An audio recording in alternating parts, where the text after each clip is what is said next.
Buenas, bienvenidos, bienvenidas, bienvenides una vez más a mi canal.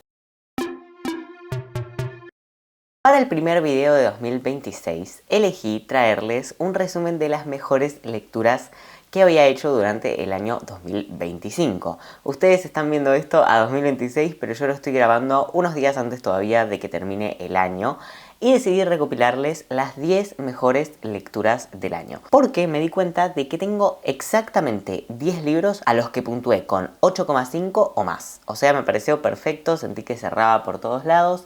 Acá se los traigo, vamos a ir del peor puntuado al mejor puntuado. Igual recuerden, todos estos son mis favoritos y no tienen menos de 8,5, así que todos están claramente muy aprobados. Empezamos con los libros que están puntuados con 8,5. El primero que quiero mostrarles es Metro 2033 de Dmitry Glukhovsky.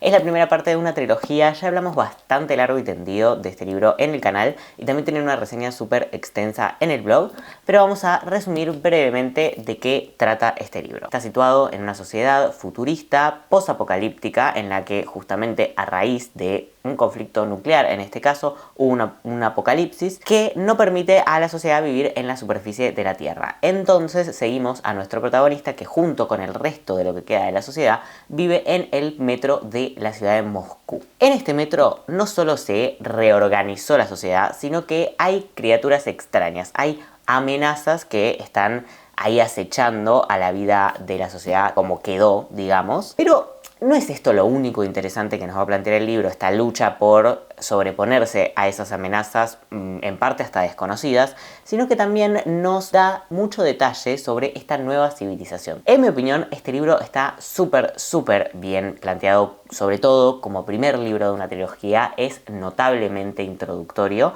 y creo que el protagonista adopta una posición muy activa frente a eso. O sea, es como que se compromete con que el lector tome ese rol de iniciarse en el mundo, entonces él mismo se está iniciando en el mundo. Es fácil empatizar con él porque uno como lector también está iniciándose. Él, el protagonista, no necesariamente porque no lo conozca, sino porque está aprendiendo muchas cosas nuevas. O sea, sí, él vivió gran parte de su vida bajo tierra, pero es la primera vez que sale de su estación, que tiene aventuras, que conoce tanta gente nueva, que entiende tan en profundidad de distintas subculturas que se dan bajo el metro y de peligros y amenazas también, obviamente. Siento que eso aporta muchísimo, el estilo del autor también es muy llevadero.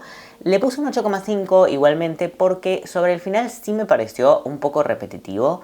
Y sí me pasó que específicamente la fórmula de ir descubriendo cosas, de que el camino se fuera complicando y de resolver ciertos desafíos o sobreponerse a amenazas, es como que, sí, más hacia las últimas 60 páginas, 70 páginas, ya me estaba cansando un poquito. Pero durante el resto del libro, que no es poco, la verdad es que no me cansó. Es un libro que, como les digo, en el resumen disfruté muchísimo, me divirtió y que me hizo tener ganas de continuar con la saga. Sobre todo destaco su rol como primer libro, creo que lo cumplió a la perfección y es un mundo lo suficientemente interesante como para rehacer un segundo, tercer y hasta incluso, bueno, más libros, pero bueno, tendré que continuar con la saga para contarles cómo sigue eso. El siguiente libro que tengo para mostrarles, que también se llevó un 8,5, es La verdad de una noche de Sol Montero. Para ponerlos un poco en contexto, seguimos a una protagonista que es una estudiante de doctorado que está en Francia haciendo ese doctorado y especializándose,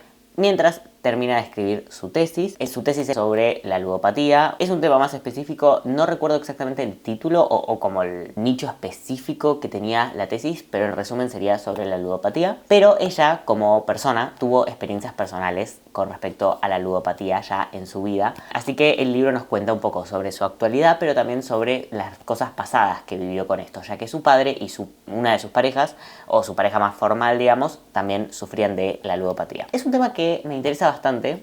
Últimamente estuve bastante metido en el tema, tratando de ver distintos videos, entrevistas, análisis, como informándome sobre el tema de la ludopatía porque me estuvo llamando la atención como fenómeno el hecho de que esté en auge la ludopatía, como probablemente muchas sepamos. Igual este libro lo agarré en su momento sin estar en ese inciso de mi vida en el que me interesaba más el tema y ahora que me interesó más el tema es como que dije, bueno, retomemos a ver qué onda y de repente también estaba este libro. Siento Siento que está muy bien escrito, que tiene reflexiones muy contundentes que te dejan pensando, que te dejan sintiendo como, ok, sí, acá hay algo, esto me gustaría desarrollarlo, o como, che, sí, esta es una conclusión realmente interesante que realmente aporta a el tema. No le puse más nota, porque la verdad que no es que me dejó sabor a poco, pero no me obnubiló, pero sí siento que es una gran obra y bueno, tiene un 8,5, o sea, tampoco es que le puse poca nota, pero creo que le hubiera puesto, por ejemplo, un 10 en el caso de que me hubiera impactado todavía más, digamos,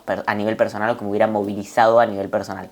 Creo que el libro me movilizó más a nivel teórico, por decirlo así. El siguiente es el último libro de la lista al cual le puse un 8,5. Después ya vamos a pasar a libros a los que les puse un 9 y finalmente libros a los que les puse un 10. En este caso estoy hablando de Los hombres que no amaban a las mujeres de Stieg Larsson. También hablamos largo y tendido de este libro en el canal y obvio tienen la reseña en el blog. Otro tocho, otro libro bastante grande, bastante contundente. Para ponerles en contexto por si no están al tanto de qué trata este libro. Es thriller político, si se quiere. Seguimos el punto de vista de un personaje que se llama Mikael, que es periodista independiente y que se ve metido en un marrón porque publicó una nota periodística bastante acusatoria. Está acusando, digamos, a un muy gran empresario de la industria sueca o de Suecia en general. Y le hacen un juicio, como que termina en malos términos con esa situación.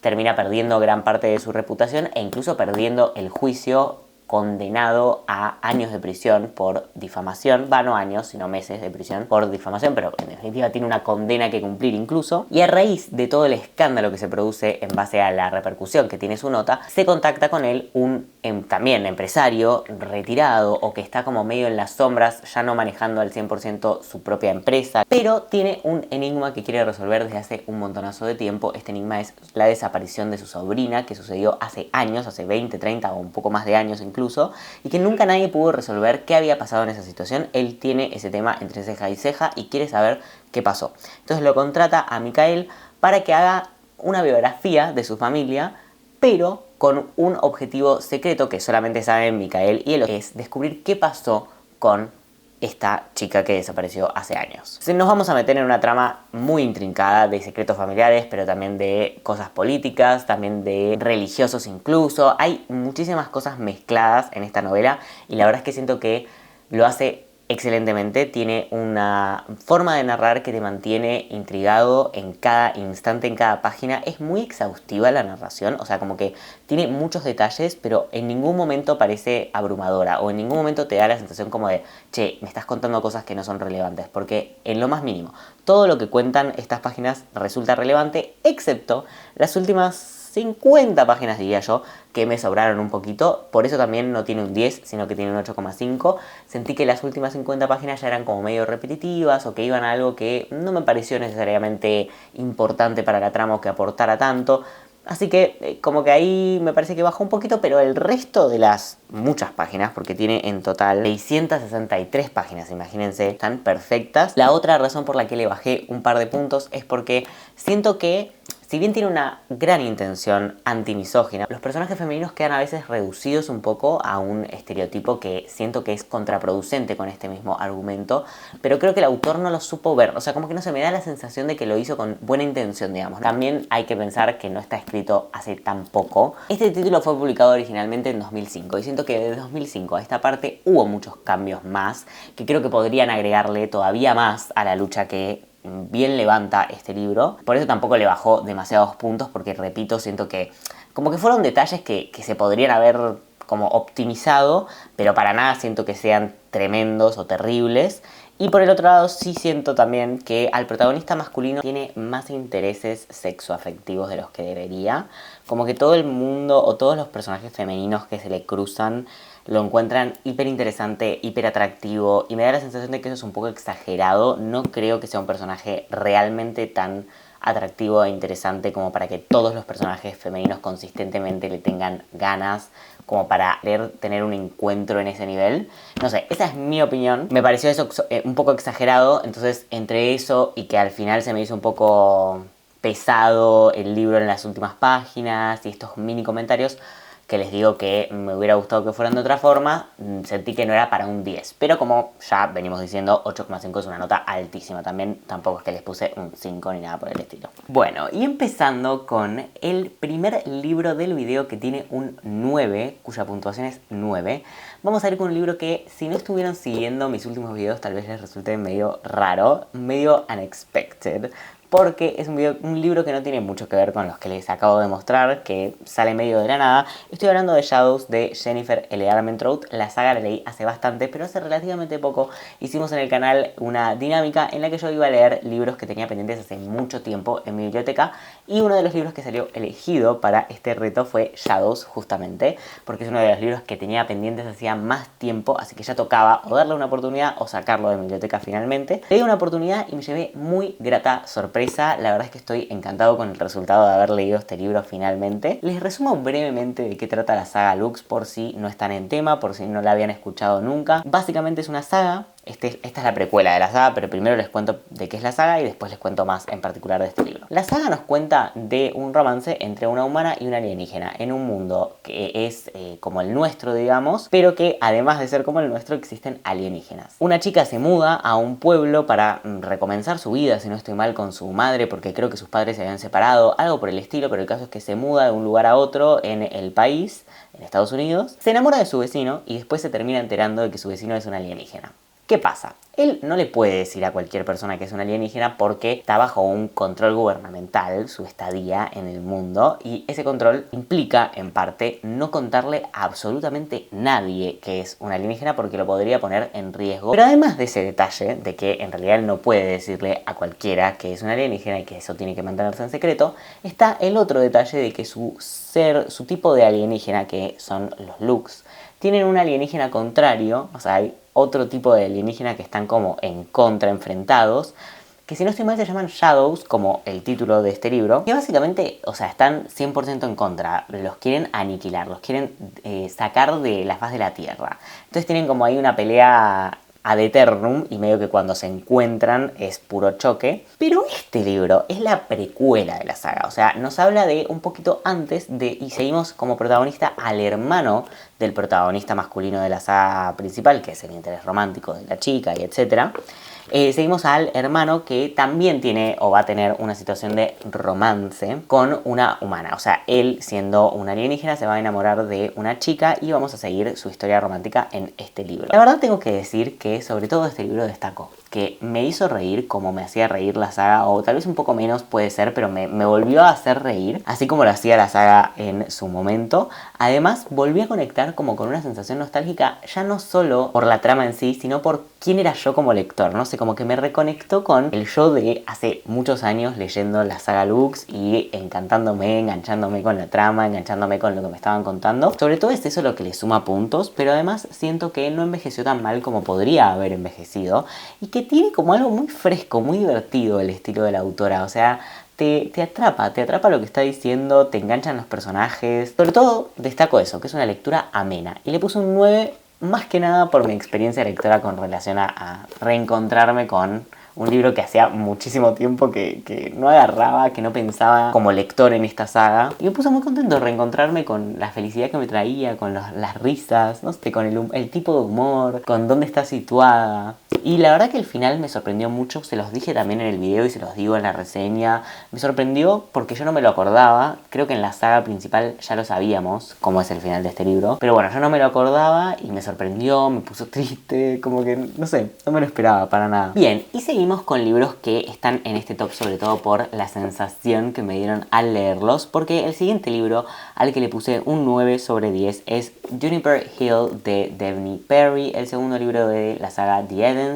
Ya tienen reseña en el canal de la saga en general, o sea, de los libros que había leído hasta el momento, que son los 3 primeros. Me queda que tenga físicamente pendiente únicamente el sexto y último libro de la saga. Se pueden leer de forma independiente, no es necesario leerlos en orden. Y yo el primero de la saga que leí fue el segundo, porque la sinopsis me llamó sobre todo la atención. Como que leí la sinopsis de todos y este era el que más encajaba con lo que tenía ganas de leer.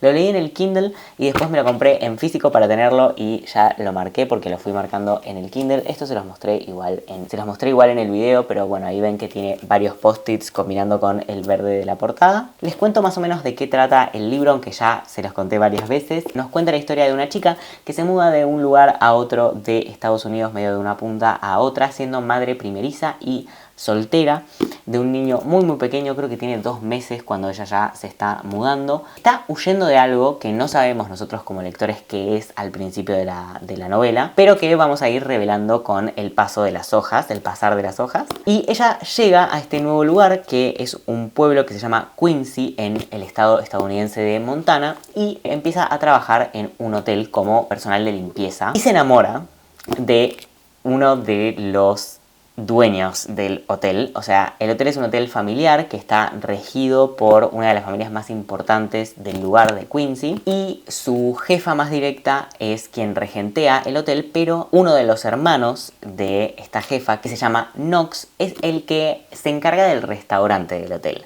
Y bueno, se van a ver bastante seguido ahí en el trabajo, pero además está el detalle de que ella está viviendo en su casa porque está alquilando como una casa adicional que tiene en su terreno, porque era la única casa que tenía disponible y más o menos en un precio razonable, entonces hasta conseguir otra cosa fue como lo que consiguió. Y bueno, nada, obviamente se van a enamorar, van a empezar a tener ahí un vínculo, nos vamos a ir enterando de cuáles son estos problemas de los cuales está huyendo, por qué se mudó además teniendo un bebé de 2 meses, o sea, tiene que ser una situación alarmante o necesaria como de huir rápidamente, porque si no probablemente hubiera esperado a que por ahí el bebé fuera un poquito más grande para que no fuera tan difícil el viaje. Se mudó en auto, o sea, claramente hay como todo un contexto de huida que intriga desde el primer momento y que lo vamos a ir descubriendo a través de las hojas, al mismo tiempo que se va desarrollando este vínculo romántico entre los protagonistas. La verdad que este libro me generó mucha ternura, o sea, es como que los personajes me parecieron muy humanos, sentí que todo el tema del romance entre ellos iba saliendo de forma muy natural, las preguntas que se hacen también sentí que eran muy naturales, los miedos que tienen, cómo reaccionan a distintas cosas. Sobre todo me generó calidez y humanidad, o sea, me parecía que destilaban humanidad a los personajes y eso fue lo que más me gustó del libro. Pero además tiene como toda un aura de pequeña ciudad o small town que me agrada, o sea, es algo que suelo encontrar agradable de leer o de ver en series o películas y esta no fue la excepción, me generó esa misma vibra, no tanto por ahí desde el mismo lado que por ejemplo Gilmore Girls, porque no era una ciudad que necesariamente fuera tan amigable con los personajes, pero sí te generan esa sensación de que todo está contenido en poco espacio. Además la familia numerosa del protagonista masculino, que es Knox, también me generó como una cosa agradable de, bueno, ir conociendo a la familia. Pero sobre todo, si tengo que destacar una sola cosa del libro, es esto de la humanidad. Me pareció que todos los personajes eran bastante humanos, realistas, como que no tenían ni expectativas hiper altas, ni tampoco tenían reacciones que uno no pudiera comprender en lo absoluto. Al revés, me pareció que todo era muy natural. Bien, y acá ya pasamos a los libros a los que les puse un 10 de 10. Son en total 5 libros a los que les puse un 10 de 10, o sea, fue un año de bastantes 10, pero también estuve viendo y chusmeando, hubo bastantes ceros, bastantes unos, bastantes 2, o sea, como que hubo mucha puntuación negativa también, pero bueno, tenemos 5 libros que consiguieron la puntuación máxima. Vamos a empezar hablando de Excluidos de la niñez. Es una tesis que está escrita por María Carolina Zapiola. El libro me pareció súper interesante, que plantea temas muy novedosos para lo que es el ciudadano de a pie. El libro habla de la tutela estatal y de las correccionales de menores, de las cárceles para menores que hubo en la provincia de Buenos Aires y en la ciudad autónoma de Buenos Aires entre 1890 y 1930. La verdad es que es una tesis que me pareció muy interesante, que aporta algo que a mí me parece muy nutritivo. Es un tema que a mí me llama mucho la atención, la infancia, y más si tiene que ver con infancia en contextos de vulnerabilidad, de encierro, de adopción, o sea, podrían ser todos esos tópicos, pero bueno, en este caso trata sobre todo el tema del encierro, pero también hace como hincapié en cómo se linkean, cómo en algún punto vienen aparejados igual, o vinieron aparejados en la historia, el hecho de estar en situaciones vulnerables y ser niño, y por consecuencia estar en un instituto para menores o terminar como en una situación de encierro, ¿no? Creo que el libro aborda bastantes de los ejes sobre este tema, o sea, como muchas de las preguntas que a uno le pueden surgir pensando en este tema, como por ejemplo, qué tipo de derechos tenían esos niños, cómo se los separaba, si algunos derechos se veían vulnerados, cómo se veían vulnerados, si efectivamente funcionaban, si hubo alguna prueba de que funcionaran, o si al revés, como que las estadísticas indican lo contrario. Bueno, estas cosas las aborda el libro y creo que me generó mucho interés. No sé, o sea, lo disfruté mucho, es un tema muy de nicho, yo sé que es algo como muy específico que a mí me interesa mucho leer, pero también de última me gustaría destacar que es un tema que siento que tal vez al ser tan específico no se habla tanto a lo largo de la historia argentina, como que no siento que sea un tema que todos sepamos qué sucedió y cómo sucedió.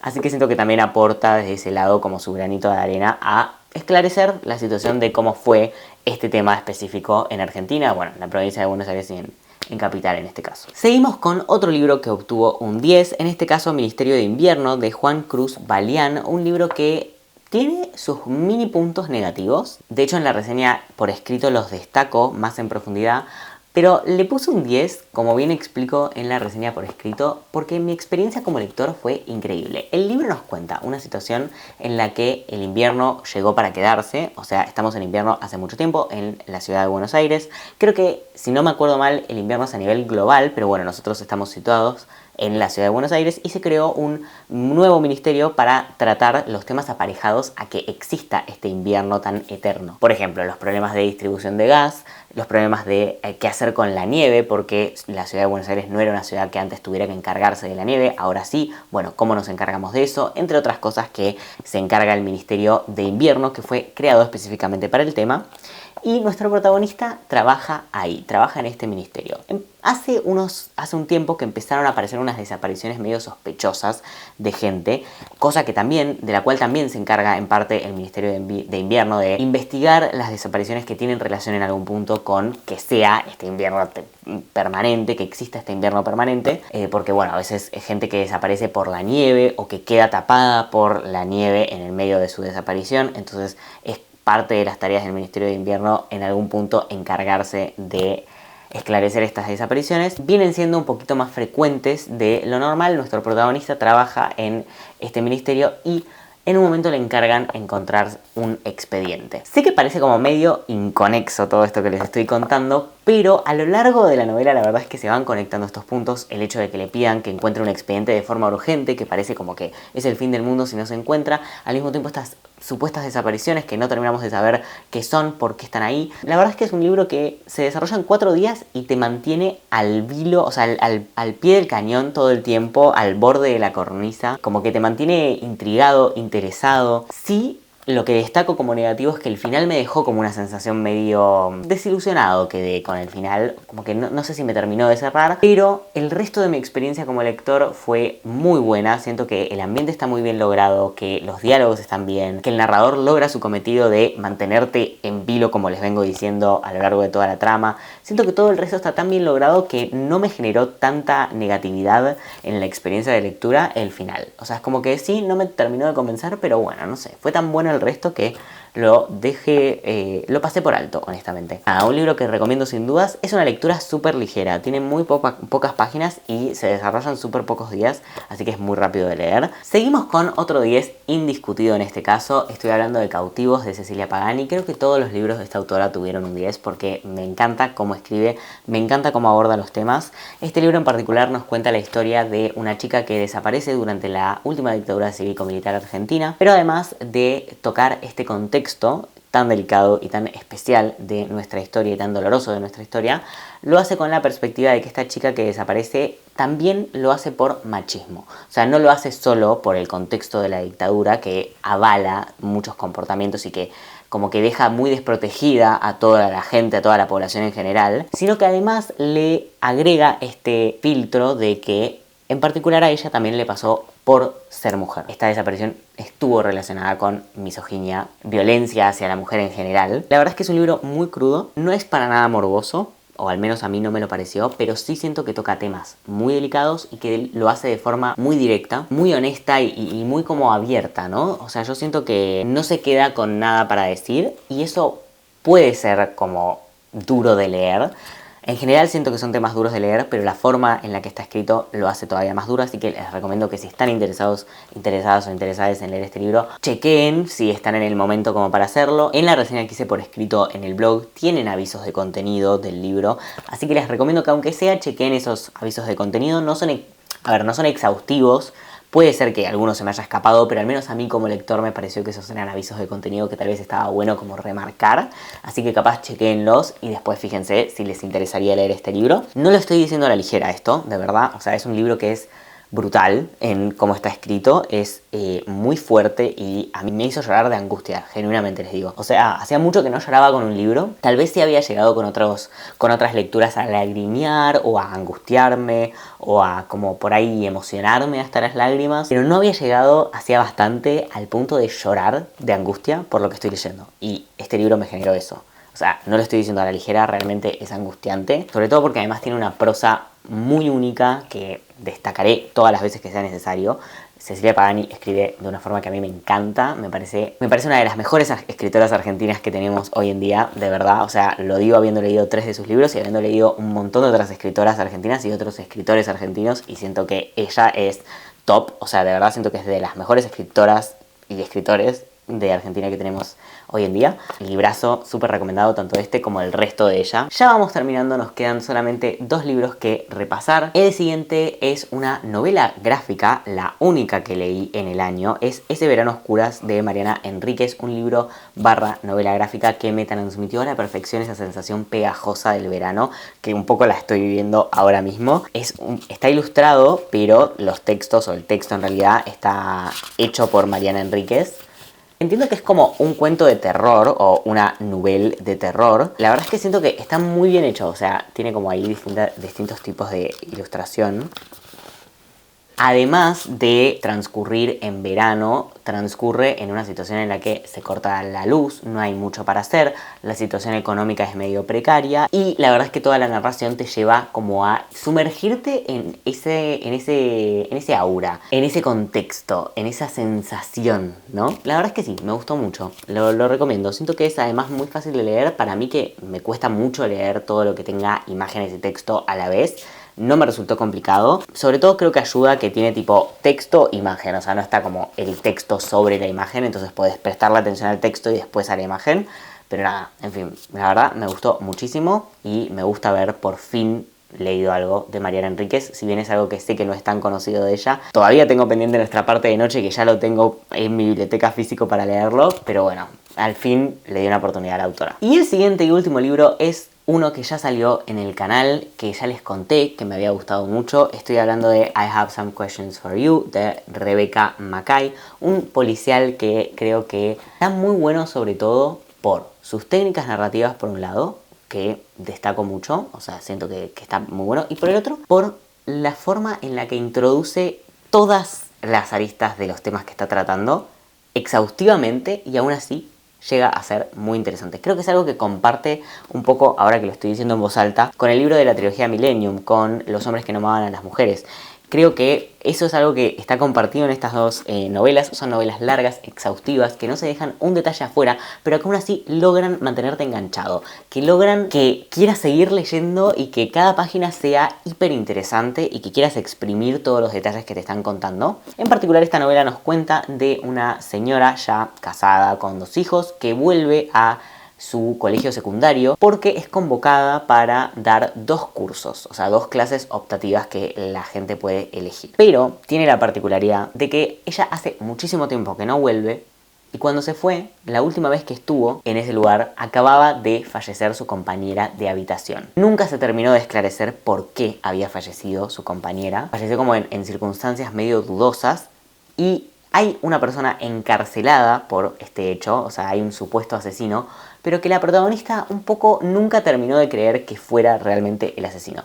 Ella tuvo sus momentos de obsesionarse con este caso y este no es obviamente la excepción, estar volviendo a este colegio la hace de nuevo obsesionarse con el tema y se empieza como a meter cada vez más en profundidad en qué había pasado ese día, cuál es la información que está a la luz, qué puede recopilar ella de su propia memoria, qué le parece.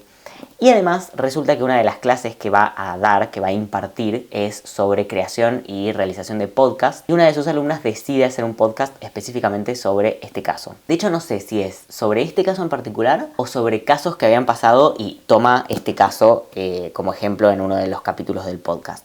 Pero bueno, al estar en contacto con ese tema, también en sus clases, como que se ve muy sumergida en la historia nuevamente. Como les digo, es una lectura que vale la pena totalmente, que te mantiene enganchado desde el principio hasta el final, que además la autora logra ser, como les digo, hiper exhaustiva en todos los detalles de todo lo que quiere contar y narrar, y que de alguna forma igual seguís yendo cada vez más profundo en la historia y como que siempre vas descubriendo algo nuevo que ver de este caso, porque además eso también es muy interesante. Es un caso que se va desarrollando a partir de pistas que aparecen muy a cuentagotas. O sea, no es que de entrada... Sí, al principio por ahí tenés un shock porque de repente, o sea, un shock de información porque de repente te estás enterando de todo el caso vos como lector, que es nuevo para vos. Pero a partir de que sabés los básicos, veo que la información que aparece no es tan nueva. Como que tenés que hacer un trabajo de hormiga viendo las novedades. ¿Qué hay de distinto entre esto que me está contando y lo que me contó hace una página? Nada, me parece muy bueno el trabajo de la autora.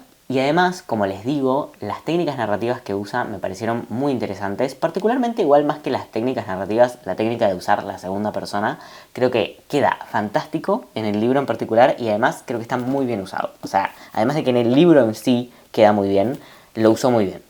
O sea, está muy bien hecho. Al principio parece que la segunda persona te está hablando a vos como lector. Habla del asesino, o sea, del supuesto asesino, como que le habla en segunda persona al asesino y uno piensa que es uno mismo. Entonces te quedás medio descolocado pensando tipo, che, pero yo no hice nada. ¿Por qué me estás hablando a mí? Y después entendés a quién está dirigido realmente. Como que después se le pone nombre y apellido a esta segunda persona. Entonces ahí entendés un poco mejor. Pero bueno, nada, realmente es un librazo. Lo súper recomiendo. Está en inglés. No sé si tiene traducción al castellano. Pero si tienen la posibilidad de leerlo en inglés, lo súper recomiendo de verdad. Y bueno, estos fueron los 10 libros que tenía para mostrarles. Espero que les haya gustado el video. Cuéntenme cuáles fueron sus mejores y sus peores lecturas también, porque yo quiero saber las dos caras de la moneda en los comentarios. Me encanta leerlos, leerlas y leerles. Espero que hayan tenido un hermoso fin de año y que empiecen el 2026 de la mejor manera. Nos vemos en próximos videos. ¡Chau, chis!